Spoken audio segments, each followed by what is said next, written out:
시간에는 한 2시간에 걸쳐서 FTA, 그죠? 우리가 소위 이야기하는 FTA와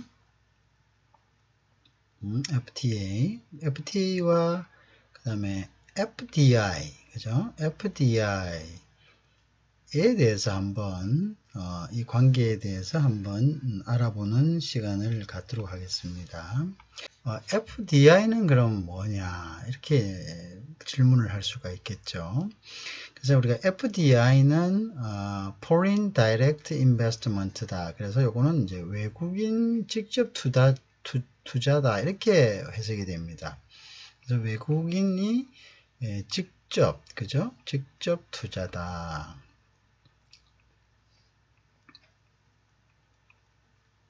자, 이렇게 이제 얘기가 되겠죠. 그러면 FTA하고 FDI가 어떤 관계에 있느냐, 그죠? 그래서 우리가 FTA를 이용한 외국인 직접 투자, 그죠? 이제 예를 들어서 뭐 그러한 이제 실예 같은 거, 그런 것들이 사실 이제 그런 부분들이죠. 그래서 그러면 이제 요 둘 관계가 왜 우리가 이 두 가지의 어떤 용어가 서로 상호간에 공통성이 있느냐, 공통성이 보다는 상호 조화를 이루어야 한다. 자, 우리가 자유무역협정이라는 것은 일정한 두 국가 간, 이제 가장 기본적인 개념입니다. 두 국가 간의 어떤 무역협정을 이야기하죠. 무역협정. 그러면 무역협정의 가장 기본이 되는 협정은 바로 관세협정입니다. 관세협정. 그래서 우리 무역협정의 가장 기본에 드는 협정은 우리가 관세협정입니다. 관세협정이란 것은 두 나라 간의 국경세, 그죠? 국경을 타국의 상품의 국경을 넘음으로써 부과되는 국경세에 대해서 일정하게 양해한다, 이러합니다. 양해라는 말을 씁니다. 영어로는 이제 이거를 갖다가 컨세션이다, 이렇게 얘기합니다. 컨세션. 자, 그래서 양해한다는 말은 무슨 말이냐 하면은 일정 세율 이상을 올리지 않는다, 이런 뜻입니다. 일정 세율 이상을 올리지 않는다. 자, 일정 세율 이상을 부과하지 않는다. 자, 부과 금지 협정이다. 뭐 이런 식으로 표현할 수가 있겠죠. 하지 않는다라는 것이 이제 보통 우리가 이거를 양해한다 이렇게 표현합니다. 영어로는 이제 concession이라고 표현합니다. 자, 그런데 보통 이제 두 국가 간의 일정 상품에 대한, 지금은 이제 상품에서 그것이 서비스, 뭐 지적재산권 이런 쪽으로 이제 확대가 됐지만, 어쨌든 어떤 상품에 대해서 또는 뭐 서비스에 대해서 국경 간 이동을 했을 때 세금을 부과하는 것에 대해서 서로가 합의를 하는 거죠. 그래서 그 부분을 다른 말로 우리는 양해한다, 이런 이야기를 씁니다. 컨세션이다, 이렇게 표현을 하죠. 자, 그래서 두 나라 간의 어떤 무역협정이다. 그 무역협정을 가장 기본적으로, 물론 거기에는 여러 가지 이제 조건들이 있습니다. 그렇지만 가장 기본적으로 두 국가 간의 무역협정의 기본이 되는 것은 바로 관세협정이다. 관세는 이제 이야기하게 될 또 두 가지 뜻이 의미가 있습니다. 그죠? 이제 국경을 넘나드는 것에 대한 대가를 지급하는 것을 이야기하고요. 또 한 의미로는 이제 관세는 또 한 의미로는 소비세의 의미를 가지고 있습니다. 국경세의 의미도 가지고 있겠죠. 이 소비세의 의미란 거는 뭐냐면은 그 나라에서 소비했을 때 소비하는 상품에 대해서 부과한다. 그런 성격이 있습니다. 그렇죠? 그 나라에서 소비하지 않으면 부과하지 않습니다. 그래서 그것을 우리가 이제 여러분도 그런 부분들을 또 이러한 이제 우리가 무역이나 통상을 전공한 학생들은 그러한 부분에 대해서 좀 많은 다른 연관 과목이 있기 때문에 그것을 이해할 것입니다. 보통 우리가 소비세의 개념이고 소비하지 않을 때는 어떻게 하죠? 환급을 해준다. 국내에 들어왔다가 다시 나갈 때는 국내에서 소비하지 않은 것이기 때문에 관세를 환급한다. 이때의 관세는 소비세의 개념이고 국경을 넘나들었을 때 부과하는 성격으로서는 우리가 국경세의 성격을 가지고 있다. 이렇게 보시면 되겠죠. 자, 그런데 이제 두 국가 간에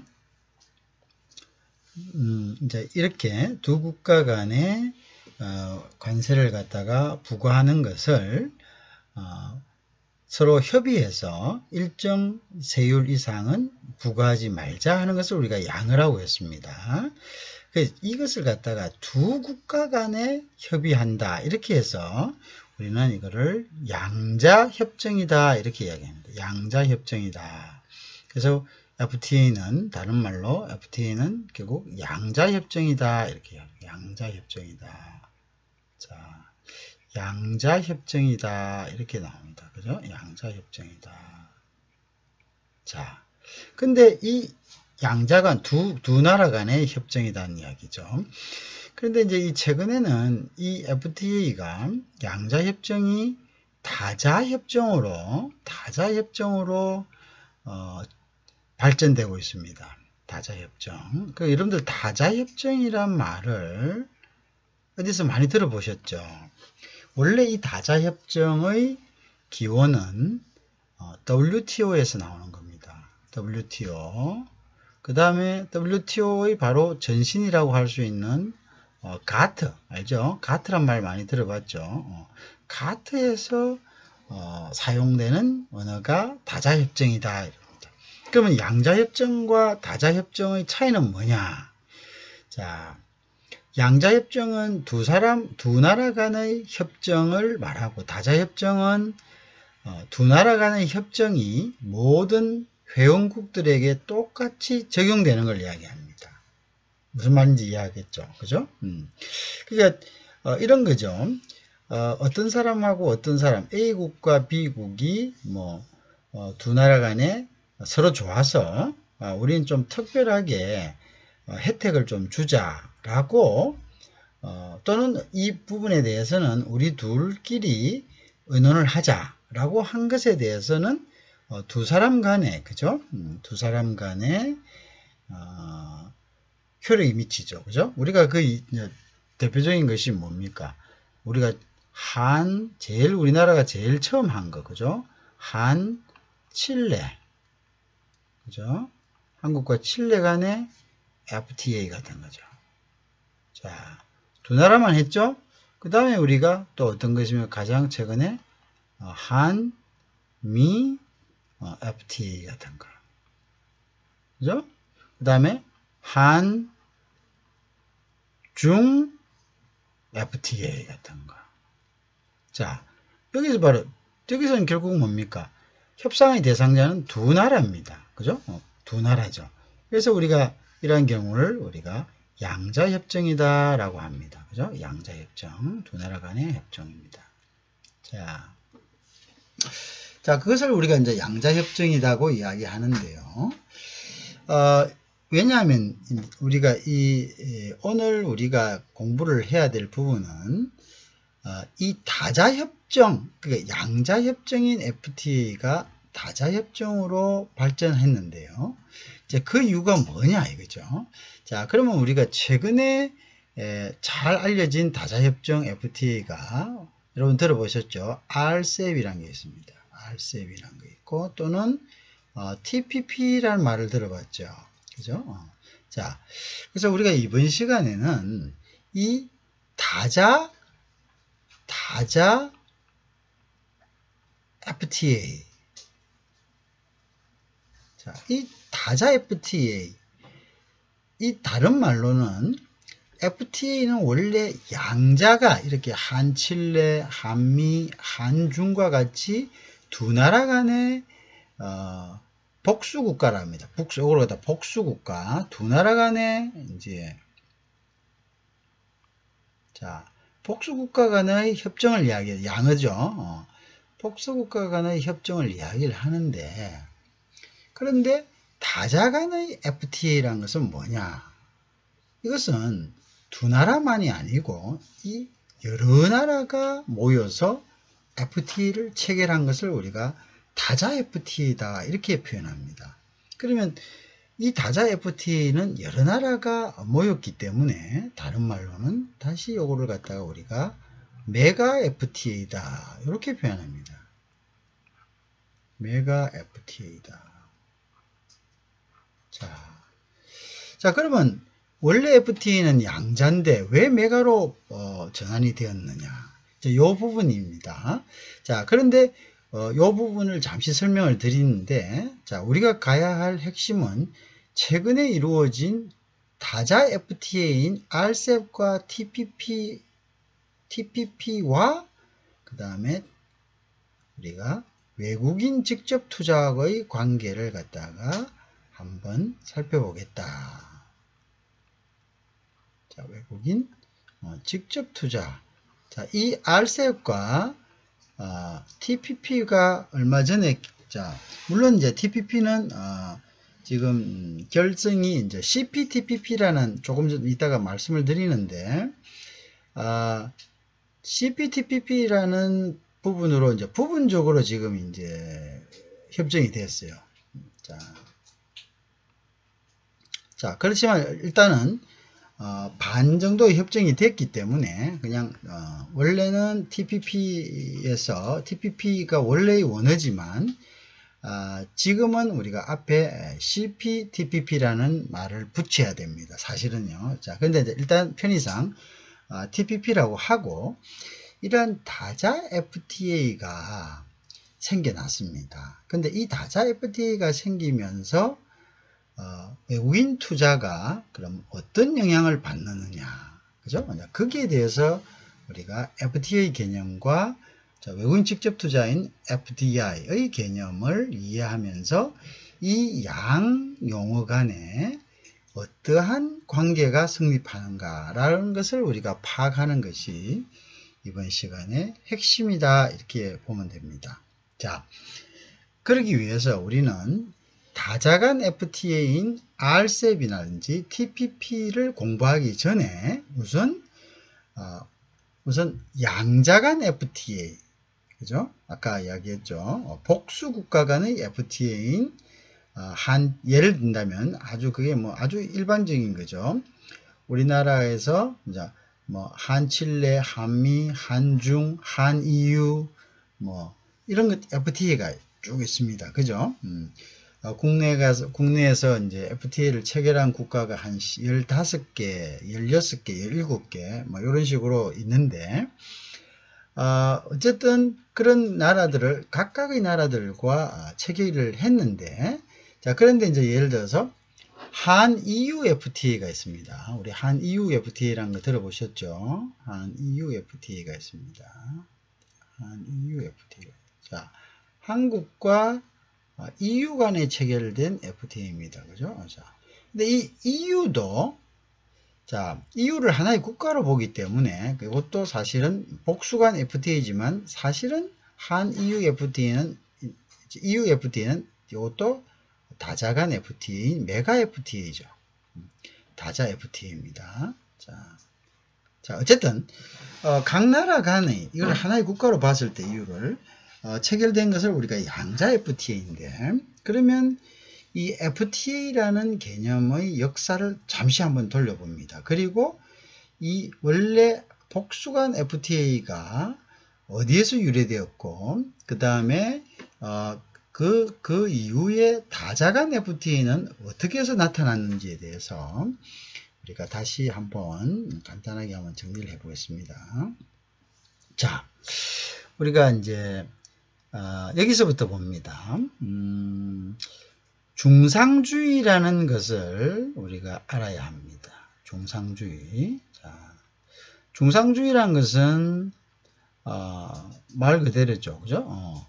자, 상업을 갖다가 가장 중요시 여겼던 거죠. 그죠? 중상주의입니다. 그죠? 그래서 여기서는 뭐 각국이 모든 국가 그 당시에 뭐 각국이 무엇에 부를 축적하기 위해서 혈안이 되어 있던 그런 시절이었죠. 그래서 부를 축적하기 위한 방법은 일단은 뭐냐면 보호무역주의를 채택했죠. 보호무역주의. 자, 최대한도로 우리 것은 남의 것은 사주지 않고 자기 나라 것을 파는 거죠. 그죠? 그래서 보호무역주의다. 보호무역이란 것이 말 그 자체가 자국의 산업을 보호한다. 자국의 산업을 보호하기 위해서는 여러분 어떻게 해야 됩니까? 일단 남의 나라에서 만든 물건이 자기 나라 땅으로 들어오는 것을 막아야 되겠죠. 그래야지 자기 나라에서 만든 자기 나라 기업이 만든 물건이 자기 나라 국민에게 팔려지게 되겠죠. 그죠? 그 다음에 이제 두 번째는 뭐냐면은, 자, 남의 나라 물건을 사주더라도, 자, 어떻게? 내가 사준 만큼 너희도 우리 물건을 사가야 된다. 이렇게 하는 거죠. 그죠? 그러니까 그거를 그렇게 하면 손해를 봅니까? 안 봅니까? 손해를 안 보죠. 내가 베푼 만큼, 또 너희가 베푼 만큼 내가 너희 거를 사주든가, 아니면 내가 베푼 만큼 너희들이 내 거를 사줘야 된다. 그런 주의죠. 그걸 갖다가 우리는 상호주의다. 이렇게 이야기합니다. 뭐라고? 상호주의다.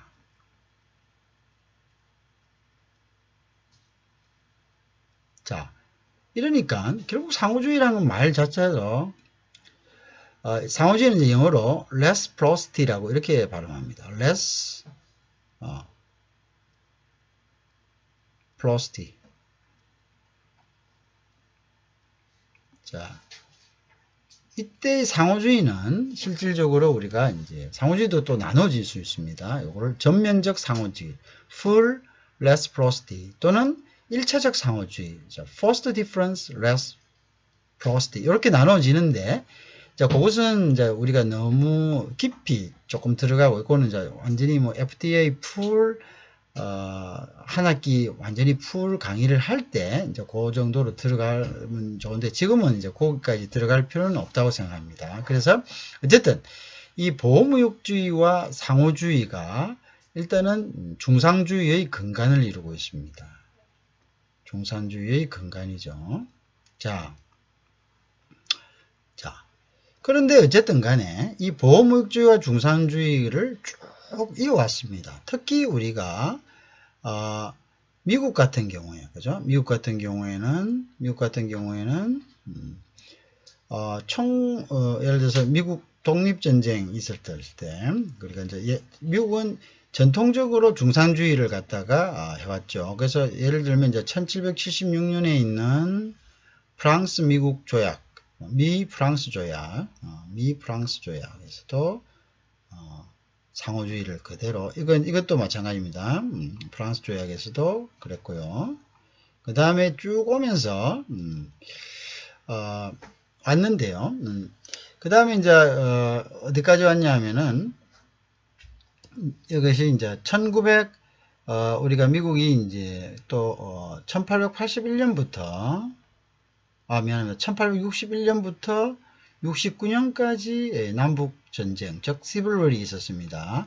이때도 중산주의를 그대로 유지를 했습니다. 그죠?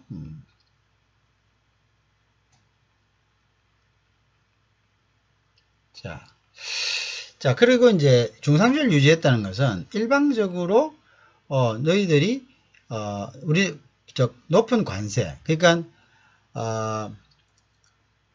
그 예를 들어서요, 1935년에 자, 미국 같은 경우에는 30년부터 대공황이 있었죠. 그래서 30년 때 홀트 관세법을 보면은 어떻게 되겠습니까, 여러분들?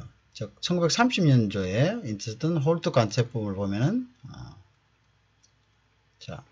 관세율을 갖다가 80%까지 일부 품목에 대해서는 300%까지 아주 살인적인 관세율을 올렸죠. 그죠? 그 다음에 이제 왜 그러냐면 1930년대는 원래 미국은 자 이렇게 남북전쟁 당시까지 관세율을 중상주의를 하다가 1922년 관세법이 있습니다. 자 이때 오면서 정세가 많이 변했습니다. 앞전까지 중상주의를 하고 상호주의를 했어도 다른 나라들이 거기에 대해서 소위 얘기하는 징벌적 소위 얘기하는 보복을 할 수가 없었습니다. 왜 보복을 할 수 없었느냐면 1922년 전까지 미국의 주요 생산품은 원자재와 그 다음에 식료품,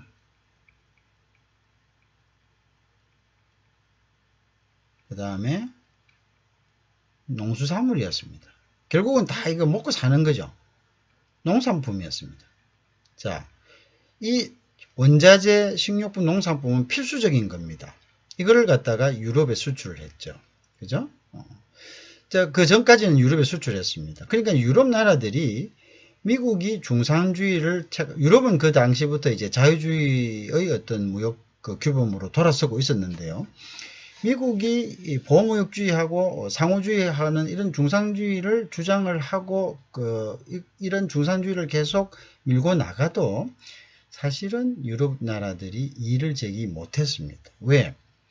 주된 상품이 원자재고 식료품이고 농산품이 자기들한테 꼭 필요한 것을 수입해야 됐기 때문에 그냥 참고 있었던 거죠. 자, 그런데 미국이 이제 공업화가 되면서 미국의 상품이 이러한 식료품, 농산품, 원자재에서 공산품으로 바뀌게 됩니다. 자, 공산품으로 바뀌게 되니까 어떻게 됩니까?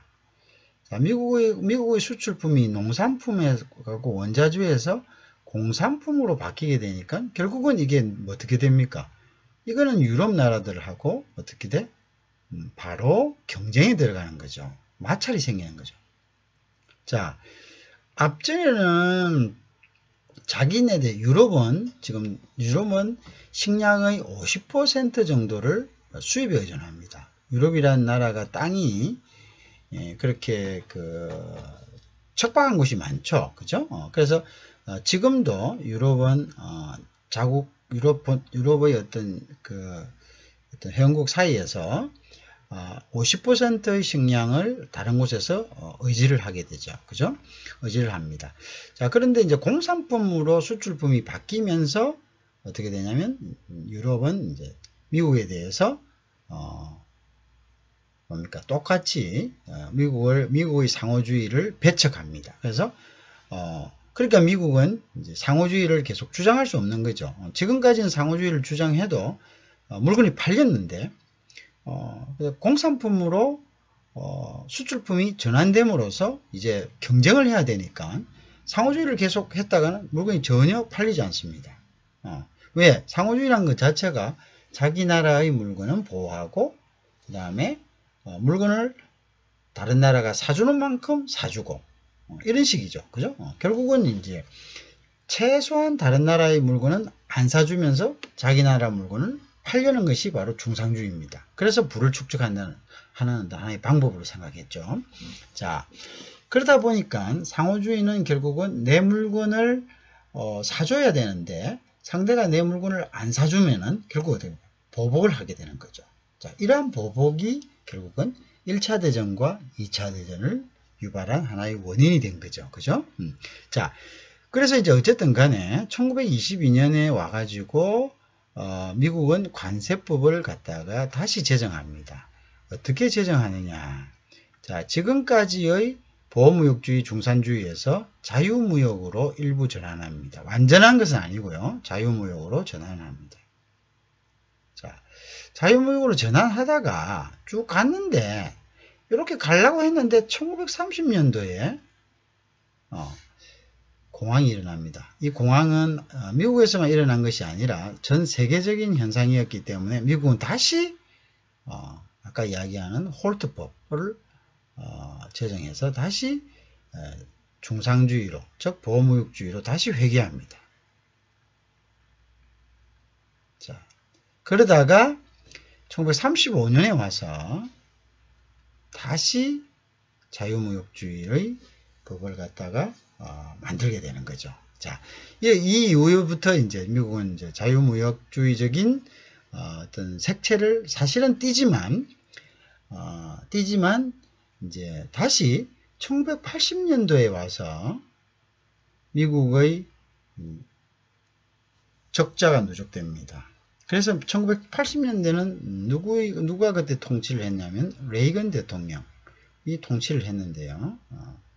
레이건 시대에 와서 다시 중상주의, 즉 보호무역주의로 회귀를 합니다. 자, 그래서 1980년대에 다시 회귀하다가, 자, 그 다음에 이제 어떻게 되죠? 최근에 와가지고는 어떻게 됩니까? 그것이 쌓여가지고 최근에 와서 어떻게 다시 보수주의로, 즉 중산주의로 회귀를 다시 한 거죠. 자, 그래서 미국의 중산주의, 즉 보호무역주의는 이상할 게 없습니다. 왜냐하면 원래 이 사람들이 추구하던 것이 중산주의였는데 시대적 상황에 따라서 조금 뭐냐면 융통성을 조금 했지만 완전한 자유무역을 미국은 실천한 적이 한 번도 없습니다. 자, 자유무역이지만 아까 이야기했죠. 상호주의, 그 상호주의를 일부 채택했습니다. 그렇지만 그 상호주의가 전적인 상호주의가 아니라 전면적 상호주의가 아니라 1차적 상호주의를 채택했다. 그래서 1차적 상호주의라는 것 자체가 그것도 반드시 반대적인 어떤 보답이 있을 때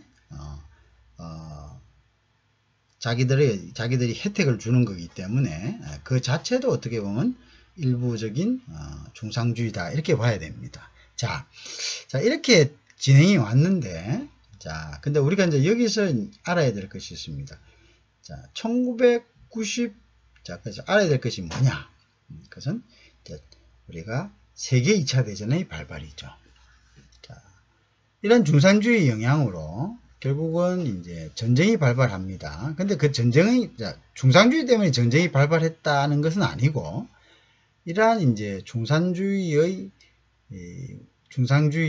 전쟁의 일부, 요인 중 일부가 될 수도 있다. 왜? 중산주의라는 것은 결국 뭡니까? 야, 내가 100을 사줬는데 보니까 상대는 90밖에 사주지 않았다.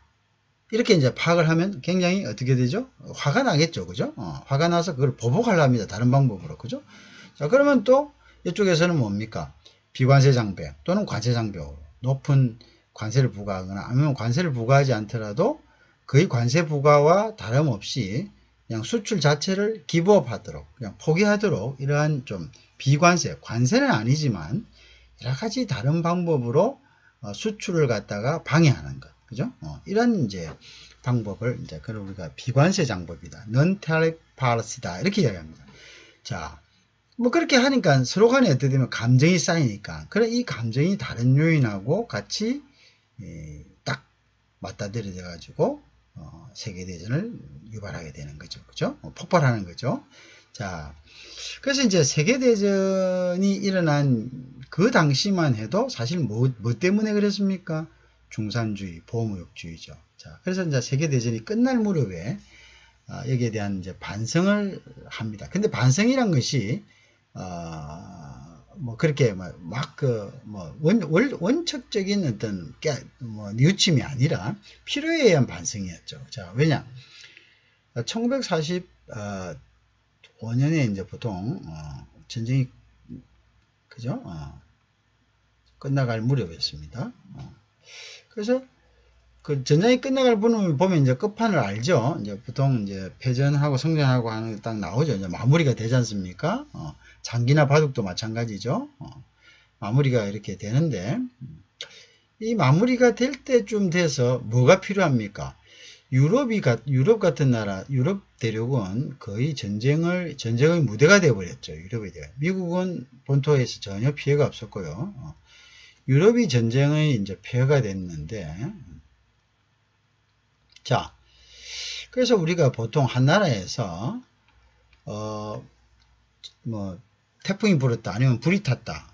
그래서 집이 망가졌다. 그러면 그 나라에 있는 재료를 가지고 와서 그냥 수리하면 되겠죠. 집 뭐 몇 채 짓는 거는 크게 다른 나라에서 물건을 가져올 필요가 있나요? 가져올 필요 없죠. 근데 2차 대전으로 그냥 거의 다 망가요. 엄청난 폐해가 되니까 각국이 자기 나라에 있는 물건만으로는 복구가 불가능하게 되는 거죠.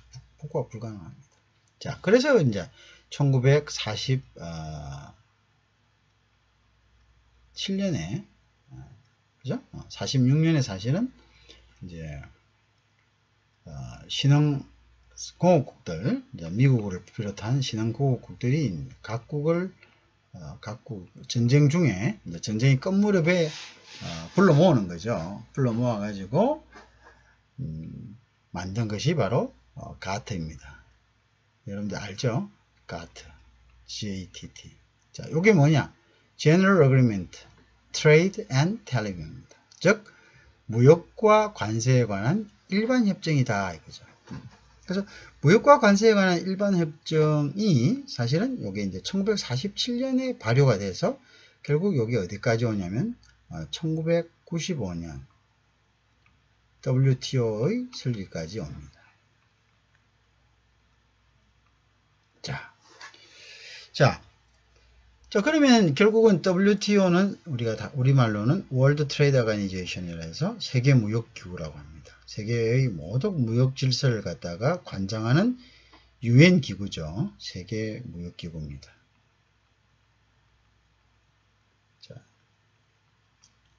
자, 세계 무역 기구인데요. 자, 그런데 결국 오랜 시간을 갖죠. 오랜 시간을 한 50년 가까이 되는 거죠. 오랜 시간을 갖다가 왔습니다. 자, 근데 그 기원은 바로 가트다. 그죠? 자, 근데 이제 이 가트 때 이제 우리가 이제 어느 정도 돌아가야 될 때입니다. 지금 여기 시간이 충분히 주어지지 않아서 이제 여기서 잠시 요 설명만 하고 우리가 브레이크를 한 다음에 그 다음에 다시 이어집니다. 자, 그래서 가트라는 것이 결국 뭐냐? 자, 그 앞전에 뭐라고 했죠? 1930년도에 미국의 홀트법 같은 경우에는 공황이 일어났을 때 관세율을 80%. 자, 거기서 언제까지? 300%까지 가는 그런 품목도 있었습니다. 자국의 그러니까 무슨 말이냐? 예를 들어서 다른 나라에서 1,000원을 주고 원가 1,000원을 해가지고 팔았습니다. 미국에. 그죠? 그런데 여기에 예를 들어서 80%가 부여된다면 얼마면? 1,800원이죠. 1,800원. 즉 1,000원에다가 80%인 800원이 1,000원의 원가에다가 물건 가격에다가 플러스 800원이 붙어서 적어도 국내에서 미국 국내에 들어와서는 1,800원 이상을 받아야 된다는 거죠. 자, 그러면 자국에 예를 들어서 자국에 있는 미국 내에 있는 회사에서는 1,000원에 만든다면 이게 경쟁이 됩니까 안 됩니까? 경쟁 안 되죠. 응? 누가 1,800원짜리 삽니까? 그 나라께 물건이 좀 떨어져도 1,000원을 주고 사죠. 근데 심지어 300%면 어떻습니까? 1,000원짜리 물건이 들어와서 어떻게 관세를 3,000원을 갖다가 부과된다는 거죠. 그러면 원가 1,000원에다가 3,000원 하면 4,000원입니다. 원가보다 4배를 갖다가 비싸게 만들어 버리니까 이게 팔립니까 안 팔립니까? 팔리지가 않죠. 그러니까 이게 어떻게 됩니까? 그러니까 이게 결국은 갈등이 생길 수밖에 없는 거죠. 자, 그런데 이제 전쟁이 터지고 나니까 전후 복구를 해야 되니까 이러한 관세율을 유지했다가는 이게 안 그래도 전쟁을 복구하려면 돈도 없는데 수입품에 대해서 엄청난 관세를 물려버리면 복구가 됩니까 안 됩니까? 복구가 안 되죠. 자, 그래서 이제 가트를 미국을 중심으로, 그때 미국은 이제 신흥공업국이죠. 신흥공업국. 신흥공업국이다. 자, 미국을 중심으로 해서 어떻게 한다고요? 자, 우리 이러지 말고 일단 우리가 관세를 낮추자. 이렇게 해서는 우리가 절대 이게 여기 안 된다. 그리고 전후복구도 해야 되는데 이러면 우리가 원자재를 갖다가 수출 수입도 안 된다. 그래서 이제 관세에 대한 협정을 한 거죠. 그죠? 관세에 대한 협정을 했다. 자, 근데 이제 요때 관세에 대한 협정은 했는데 우리가 이제 여기서 이제 알아야 될 부분이 있습니다. 자, 근데 이제 가트는 어떤 주의를 찾겠냐? 가트는 이제 다자간 협정입니다. 다자간 협정이다. 가트는 다자간 협정이라는 것은 무슨 의미냐? 자, 가트 회원국이 한 100개국 정도 있다고 합시다. 100개국 정도 있다 합시다. 자, 이 중에서 100개국 회원이 있으면, 자, 이 중에서 2개의 나라 또는 몇 개의 나라가, 자, 복수국가예요. 이걸 복수국가를 하죠. 복수국가 몇 개의 나라가 어떤 현안에 대해서, 예를 들어서 뭐, A라는 상품에 대해서, A라는 상품에 대해서 합의를 한다고 합시다. 자, 합의를 합니다. 자, 그러면은, 우리가, 미안합니다. C라는 상품이라고 합시다. 자, C라는 상품이라고 합시다. 자, C라는 상품에 대해서 합의를 해요. 누가? A라는 나라와 B라는 나라가 합의를 합니다. 자, 그러면 이게 어떻게 됩니까? 그러면은 여기에 많은 나라들이 있죠. 나머지나라들. 이 A라는 나라와 B라는 나라가 합의한 이 관세율이 예를 들자면 관세율이 자, 다른 나라들 자, D, E, F, G 쭉 있는 이 나라들도 똑같이 적용이 된다는 겁니다. 자, 그것을 우리가 뭐냐면 다자간 협정이다 이렇게 합니다. 협정은 양 당사자 간 2개의 나라가 특별한 항목에 대해서 했는데 다른 나라들은 나머지 나라들이 이 품목에 대해서는 이 나라들, 이 두 나라들과의 거래할 때는 똑같이 적용을 한다. 적용을 받는다는 거죠. 그죠? 그러면 결국은 무슨 말입니까? 그게 차별 없이 적용을 받는다. 이런 말이죠. 그죠? 그걸 갖다가 우리가 무차별의 원칙이라 하고 또 다른 말로는 우리가 제국 원칙이다. 이렇게 이야기합니다. 뭐라고? 무차별의 원칙. 그럼 많이 들어봤죠?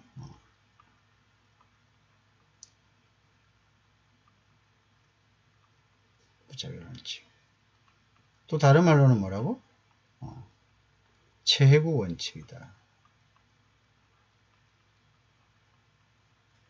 자, 무차별의 원칙이 제국 원칙을 말하는 것이 아니고, 자, 제국 원칙에 대해서 무차별 원칙을 적용한다. 이런 뜻입니다. 무슨 말이냐? 자, 결국은 뭐냐면, 제국이라는 것은 A나라와 B나라가, 각각의 나라가 최고의 혜택을 준 나라의 그 혜택을 다른 모든 나라에도 똑같이 적용한다. 이런 뜻이 됩니다. 자, 요걸 원칙으로 했습니다. 요거를 가트는 원칙으로 했는데요. 자, 원칙으로 했는데 조금만 더 하겠습니다. 원칙으로 했는데 여기에서 우리가 예외를 뒀습니다. 예외가 뭐냐? 농산물이라든지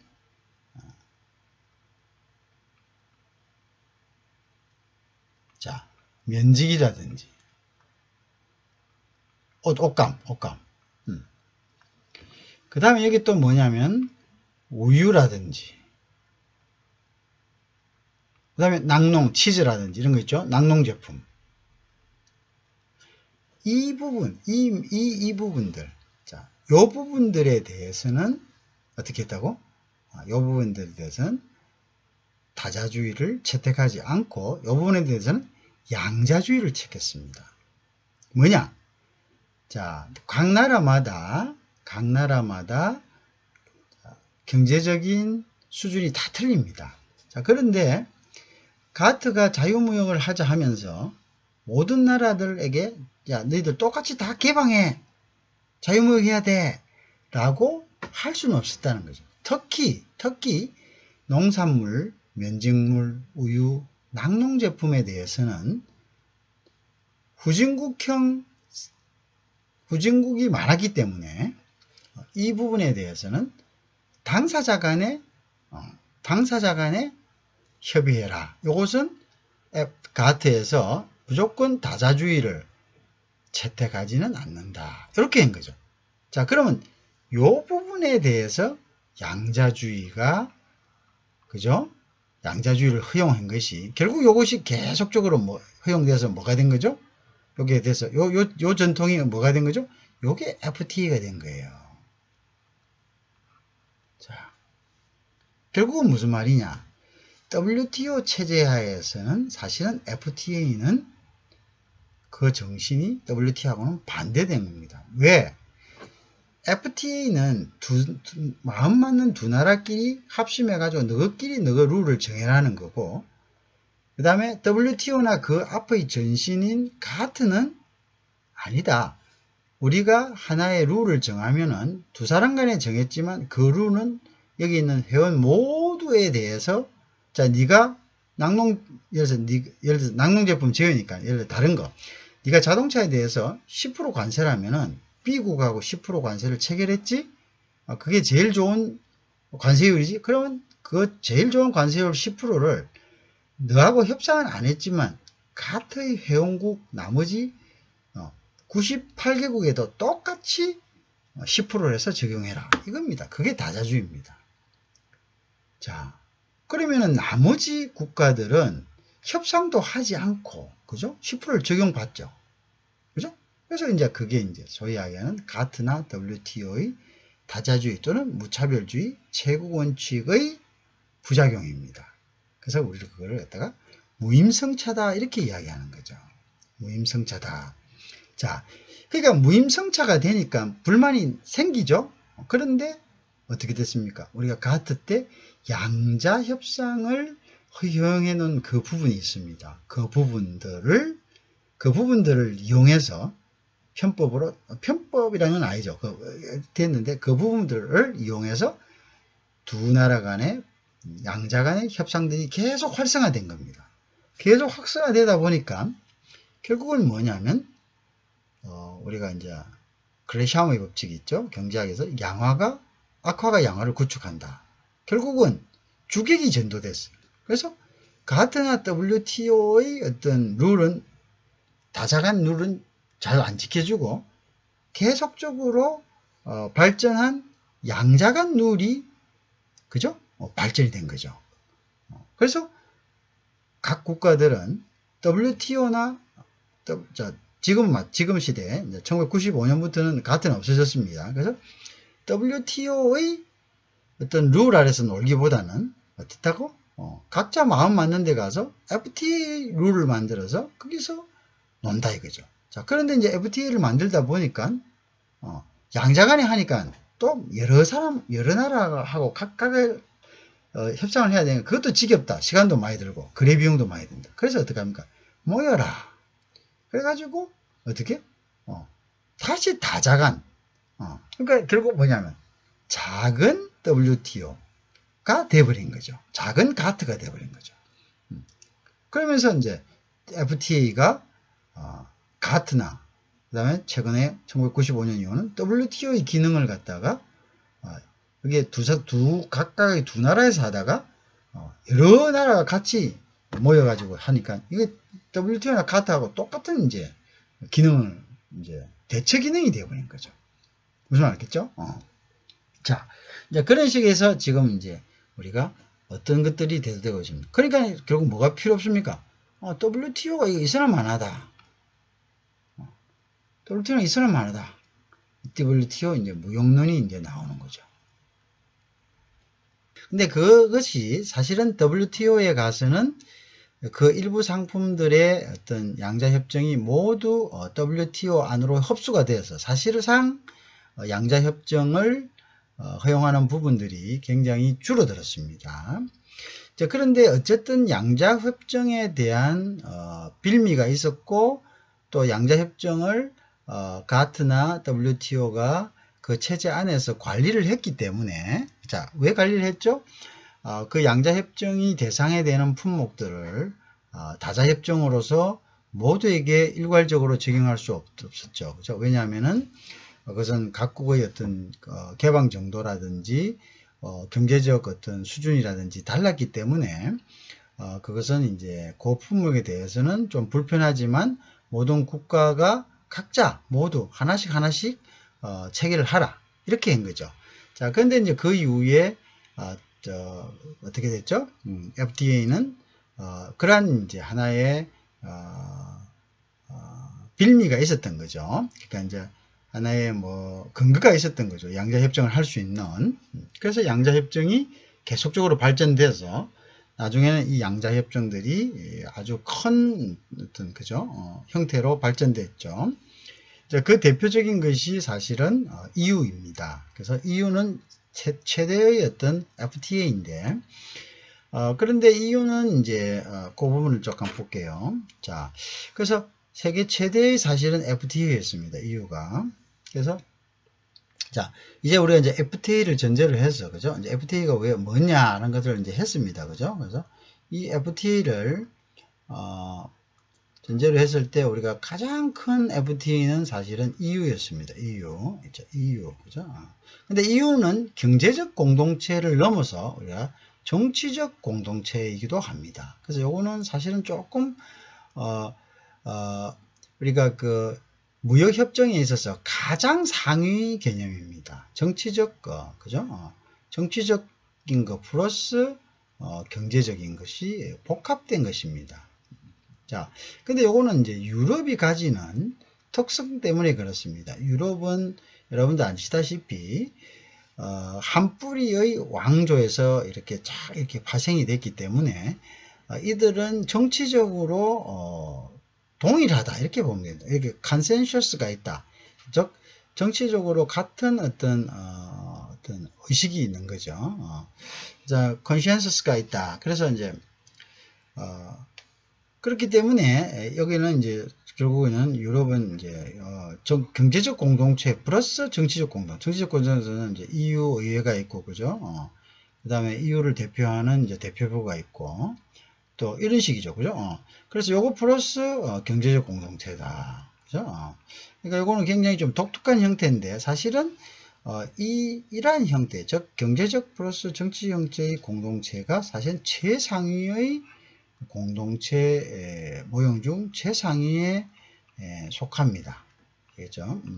자, 근데 그 이후에 이제 우리가 나프타라는 거 있죠.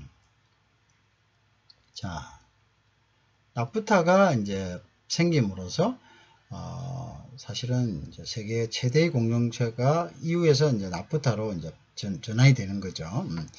왜냐하면 이제 미국 그다음에 요거 멕시코, 캐나다, 그죠? 미국, 멕시코, 캐나다가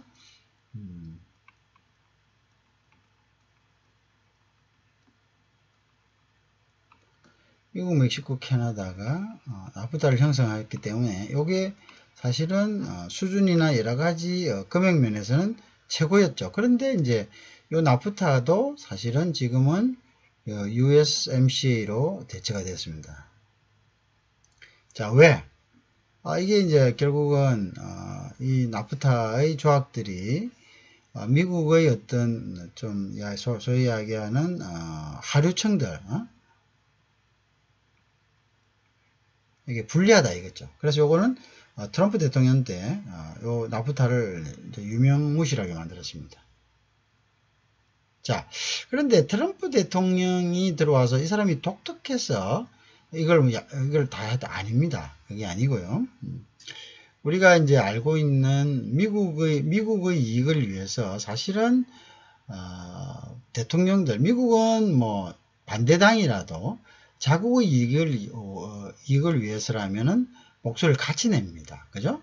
그래서 그 이전에 대통령들 또는 대통령 후보들부터 이러한 것들을 계속적으로 천명해 왔습니다. 미국의 불리한 조약들은 파기한다. 그래서 우리가 그런 것들이 이제 있었기 때문에 이렇게 이제 나프타가 트럼프 대통령 들어와 가지고 이제 USMCA로 전환이 됐죠. 그 다음에 우리나라에 대해서도 결국 어쨌습니까? FTA 재협상을 했죠. 그죠? 그래서 이제 그 이전에 있었던 미국이 불리한 협상들은 모두 새로 바꾸겠다라는 것이 이제 미국의 기조고, 그게 아까 어디서 나왔다고 이야기했죠? 미국의 전통적인 중상주의에서 나온 겁니다. 미국은 지금까지 한 번도 자유무역주의를 추진하지 않았습니다. 그것은 이제 중상주의적 발상이죠. 그죠? 미국의 중상주의적 발상이 결국은 다시 재현되는 거기 때문에 사실은 미국인들의 입장에서는 거의 그게 소왓입니다. 그게 어땠으죠? 그에 대해서 크게 놀라울 것이 사실 없습니다. 국제사회에서도 마찬가지고요. 자, USMCA로 왔습니다. 자, 그래서 이제 요거는 이제 다시 똑같은 국가들, 미국, 멕시코, 캐나다가 해처모에 한 거죠. 그죠? 그 다음에, 이렇게 왔고요. 자, 그리고 이제 미국이, 이제 지금 이야기하게 될 TPP. 자, TPP를, 우리가, 요거는 이제 트랜스패시픽 파트너십입니다. 환태평양 동반자 관계라, 이렇게 되는 건데요. 원래는 요게 이제 5개국에서, 후진국, 아시아국 5개국에서 실사했는데, 여기에 이제 미국이 참여하겠다. 자, 이렇게 함으로써, 이제 이게 판이 커진 겁니다. 판이 커져서 이게 결국은 나중에 12개국이 참여를 하게 됐고, 이 당시에, 미국이 참여하게 된 이 당시에, 그 환태평양 동반자 관계가 세계 최대의, 결국은 뭘 누르고요? EU를 누르고, 나프타를 누르고, 그 다음에 최대의 어떤 경제 공동체였죠. 자, 그런데, 이것도 마찬가지입니다. 이건 이제 TPP는 사실 오바마 대통령이 추진을 했어요. 오바마가 추진을 하다가, 자, 오바마 말기 때 이걸 갖다가 탈퇴한다는 이제 탈퇴 작업을 했어요. 탈퇴 작업을 하다가 이제 힐러리도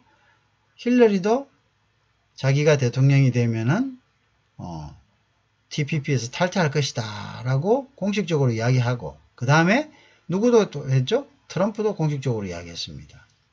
자, 그래서 결국 트럼프 때 와가지고 TPP에서 탈퇴를 했습니다. 자기들이 만들어 놓고 자기들이 탈퇴를 해버린 거죠.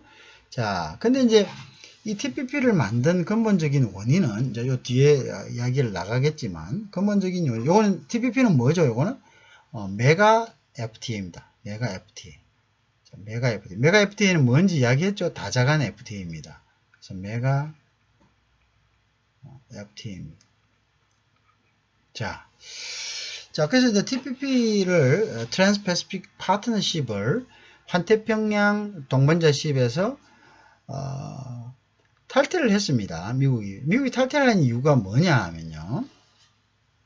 자, 우리가 이 TPP를 미국이 처음에 브루나이 등 5개국이 이렇게 추진을 했을 때는 여기에 있는 나라들은 사실은 그렇게 주목을 받는 나라들이 아니었습니다. 그냥 경제적인 그런 것도 굉장히 열악한 그런 나라들이었죠. 자, 그런데 미국의 주 목적은 여기에 중국을 참여시키는 거였습니다. 중국을 참여시키는 거여서, 그래서 중국을 참여시킴으로써 중국이 이제 가지고 있는 여러 가지 문제들이 있었습니다. 어떤 문제들이냐면 이제 중국이 지적재산권 침해 문제, 그 다음에 지적재산권 침해 문제, 그 다음에 이제 노동 문제, 그 다음에 공해 문제, 이런 거, 그죠? 그래서 이런 것들을 이제 인권도 물론 있었죠. 그래서 이런 것들을 갖다가 이제 좀 그 규율 안에서, 시스템 안에서 좀 통제를 하고자 했습니다. 그 다음에 제일 큰 게 뭐냐면 환율 조작 문제, 이런 것들. 그래서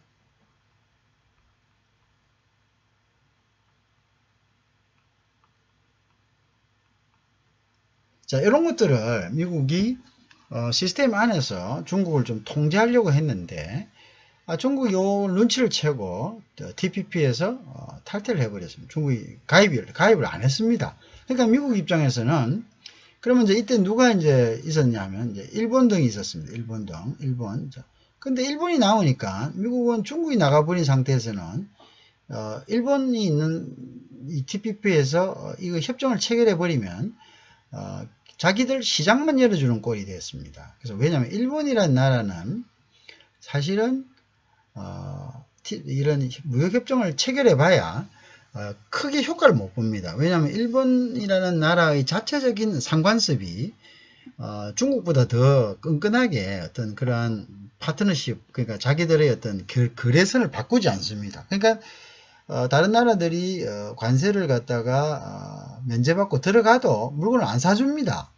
그래서 일본은 다른 나라들하고 당시에 특히 동남아에서 어떤 협정 자체를 많이 추진을 못했습니다. 그래서 동남아에서 일본이 거의 고립되는 그런 상태였습니다. 그런데 일본이 TPP에 들어가면은 거기에 있는 12개 나라들과 한꺼번에 FTA를 맺는 거하고 똑같잖아요. 그러니까 이게 지금까지 하지 못했던 그러한 부분들을 만회할 수 있는 기회에서 일본은 굉장히 들떠 있었어요. 그런데 미국은 주목적이 중국을 잡아놓는 것이 주목적인데 중국이 속 빠져버리니까 미국이 이 TPP에 있을 이유가 없어졌죠. 일본만 좋은 일 시켜주는 거죠. 일본은 자유무역 협정을 하면은 자기 나라 시장은 개방이 되지만 상인들이 외국 물건을 안 사줍니다. 자, 그런데 이제 미국은 그렇게 되면 뭐 일본 물건이 막 들어오죠. 특히 자동차 같은 거예요. 그죠? 자, 그 다음에 이제 또 이제 뭐가 있었냐면은, 일본이 그 당시에, 이 당시에 이제 그게 된 거죠. 일본이 이제 이 당시에, 뭐가 돼 있었냐면은, 자동차 기지를, 자동차 생산을,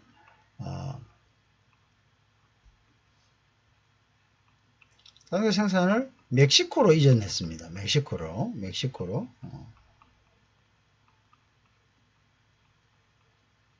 자, 멕시코 이전했는데, 멕시코는 왜 좋습니까, 일본에게? 멕시코는 아까 USMCA 해가지고, 또는 나프타나 USMCA 하고 미국하고 관세 동맹을 맺었기 때문에, 멕시코는 무관세로 갈 수가 있었죠. 그죠? 자, 그런데, 결국은 이 멕시코로 이전을 했는데 이 멕시코가 사실은 어떻게 됐죠? 멕시코가 여기에서 빠져버렸습니다. 미국이 빠지니까 멕시코도 같이 빠졌습니다. 그러니까 이제 일본으로서는 굉장히 난처한 꼴이 된 거죠. 왜냐? 자기들이 만약에 이제 이 TPP가 결정이 되면은 미국하고도, 그죠? 미국하고도 바로 되고, 그 다음에 멕시코를 통해서 되니까 멕시코에서 기지를 만들어서 미국으로 들어갈 수 있고, 그래서 여러 가지 혜택을 볼 수 있다고 생각했는데, 미국이 속 빠져버리니까, 일본도 이제 굉장히 난처한 이제 그런 꼴이 되었습니다. 그죠? 자, 그럼 이제 한국도 여기 지금 들어가 있지 않습니다. 왜 들어가 있지 않습니까? 일본 때문에 안 들어가 있습니다. 일본 때문에, 일본하고 한국하고는 FTA가 체결되어 있지 않습니다. 그 다음에 미국하고 일본도 FTA가 체결되어 있지 않습니다. 자, 왜? 일본이 그냥, 일본은 해봐야 시장만 열어주는 꼴이 되니까요. 자, 그래서 이제, 이러한 이제 부분들. 자, 그래서, 이렇게 하다가, 미국이 빠지고, FTA는 지금 일본을 주도로 해가지고, TPP는 일본을 주도로 해가지고, 지금 형성되어 있습니다. 그런데 이제 미국이 복귀를 하느냐 안 하느냐. 지금 바이든 정부에 와가지고 물론 이제 트럼프 때는 우리 안 한다 하고 빠졌죠. 근데 바이든은 TPP 복귀를 갖다가 시사하고 있습니다. TPP 복귀를 시사를 하고 있습니다. 시사를 하고 있어서 TPP가 복귀될 것을 기대하고 있습니다. 누가 제일 기대합니까? 일본이 제일 기대하겠죠. 그죠? 일본이 제일 기대하겠죠. 일본이 이렇게 되면 이제 미국 시장에 진출할 수 있는 그런 모양이 되는 거죠. 그죠? 자, 요렇게 있다가 일단 이제 그래서 TPP에서 미국이 빠짐으로써 이 TPP는 동반자 관계다 해서 Comprehensive Partnership, 포괄적 동반자 관계다 이렇게 해서 CPTPP로 바뀌었습니다. 알겠죠? 환태평양, 그죠? 트랜스패시픽 그거에서 패시픽 파트너십에서 컴프리헨시브 그죠? 로 바뀌었습니다. 그래서 이제 요거는 포괄적이란 말을 썼습니다. 포괄적이라는 말을 썼고 왜 있습니까? 미국이 빠짐으로써 이제 TPP가 아니고 포괄적이다 CP를 붙였죠. 그리고 이제 일본이 지금 이걸 주도하고 지금까지 이끌어 나가고 있습니다. 자, 그런데 이제 미국이 빠짐으로써 세계 제1위의 경제 어떤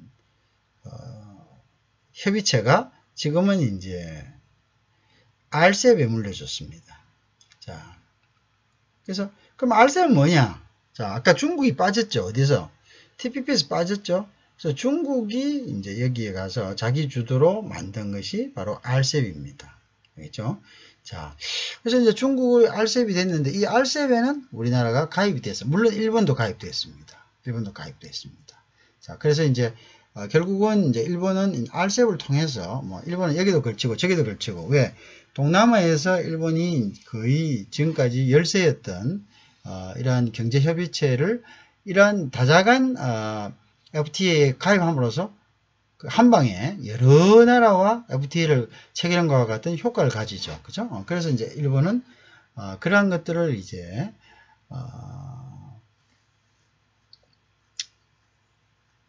꾀하고 있었던 거죠. 그죠? 그러한 것들을 우리가 꾀하고 있었다. 그렇게 보시면 됩니다.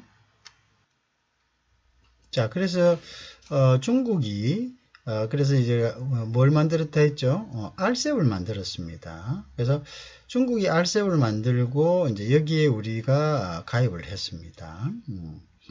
자, 그런데 이 RCEP은 TPP에서 미국이 빠짐으로써 그죠? TPP에서 미국이 빠짐으로써 이 RCEP은 세계 최대의 경제 공동체가 된 거죠. 그죠? 세계 최대의 경쟁체가 됐다. 자, 그래서 여기 이제 중국 중심입니다. 중국이 중심이 됐다. 명목상은 그렇습니다. 근데 이제 또 다른 부분에서는 중국이 중심이다라고 강조하지 마라라는 그런 주장이 또 있습니다. 왜냐하면 사실은 RCEP은 중국 중심이라고 하지만 특별한 리더십이 없습니다. 특별한 리더십이 사실은 TPP와는 달리 TPP는 당시에 미국이라는 아주 강력한 리더십이 있었지만 사실 RCEP은 특별한 리더십이 있다고 그렇게 보이지는 않습니다.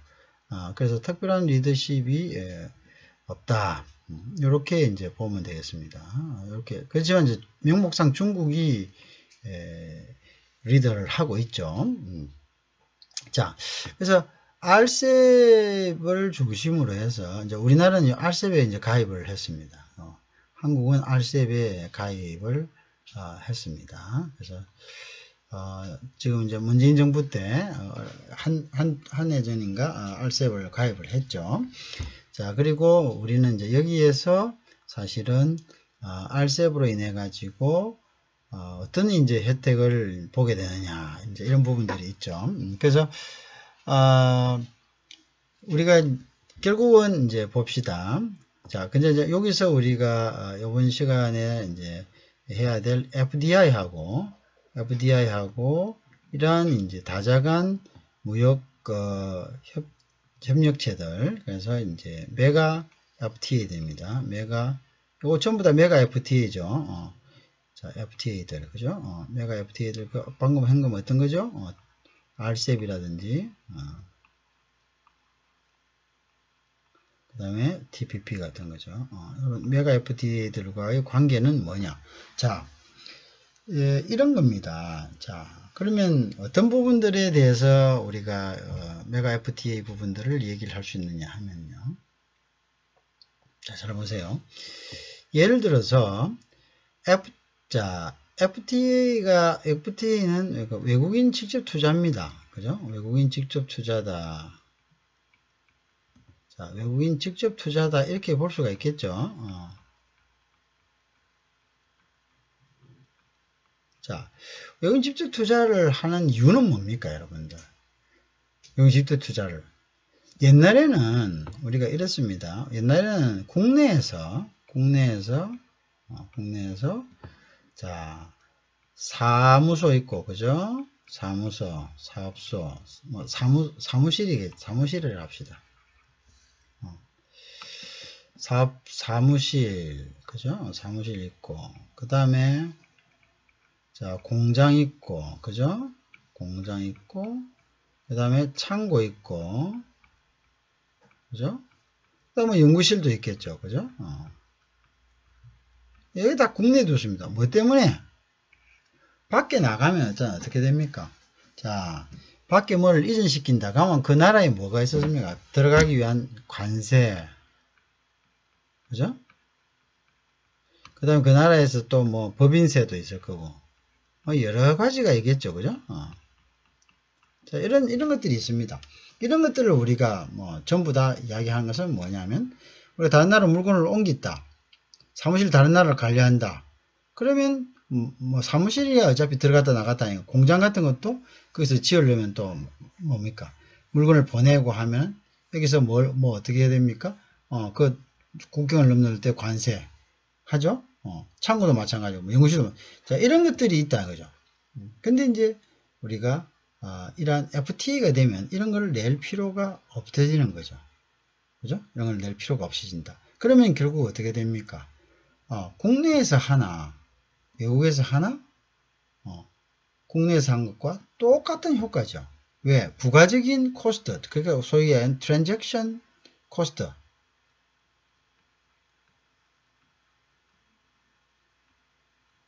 거래 비용. 이 코스트가 들지 않습니다. 들지 않으니까 어떻게 합니까? 우리는 글로벌 밸류 체인을 활성화시키는 거죠. 뭐라고요? GVC 글로벌 밸류 체인. 글로벌 밸류 체인이 뭔데요? 이게 바로 소위 하는 국제 경영에서 결국 가능하고 왜? 자, 우리가 글로벌 밸류 체인이라는 것은 가장 경쟁적인 곳에서 가장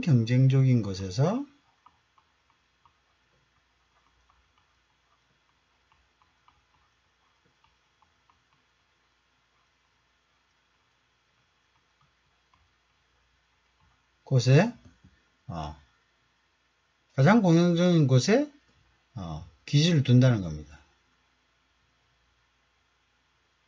자, 가장 경쟁적인 곳에다가 그게 생산의 3요소가 뭡니까? 토지, 자본, 노동력이죠. 그죠? 그것이 가장 유리한 데다가 공장, 창고, 연구실 이런 것들을 갖다가 뭡니까? 둔다는 거죠. 자, 그러면 그거를 두기 위해서는 가장 뭡니까? 이 소위 이야기하는 이러한 FTA가 체결된 나라 안에 있으면은 훨씬 더 뭡니까? 쉽겠죠. 그 다음에 이제 또 중요한 것은 이제 원산지 규정입니다. 원산지 규정.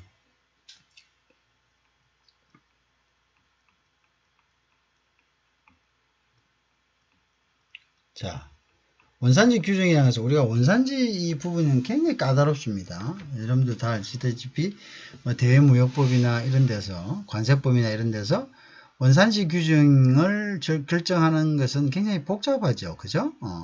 소위 이야기하는 뭐 HS 코드 6자리가 변해야 되는 거, 주된 뭐 가공 지역, 그죠? 주된 성격이 변한 지역, 또 뭐 그런 것들을 우리가 규정할 때 있어서의 어떤 기준이 되는 것.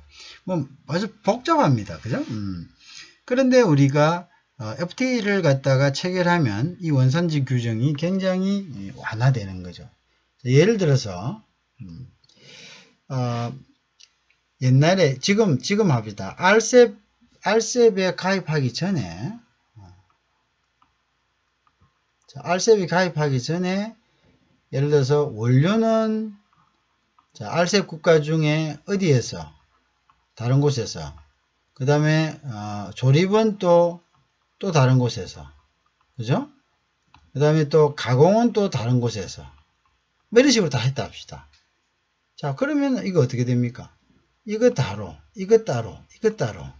자, 그 중에서 또 여기서 뭐 예를 들어서 뭐 HS 코드가 변했는지 아니면 주된 어떤 성격이 변했는지 뭐 이런 걸 증명하기가 굉장히 힘듭니다. 왜? 이러한 것들을 해서 우리나라 안에 들어왔을 때는 어떻게 되죠? 그거는 사실상 함부로, 그죠? 엄격한 원산지 판정을 받아야 되겠죠. 그죠? 자, 그리고 이제 또 수출하더라도 마찬가지죠.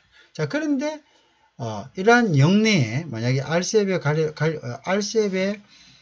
가입이 되어 있다. 그러면은 여기에서는 이 국가 간의 RCEP 회원국 간의 원산지 규정은 굉장히 이제 편의를 봐주는 거죠.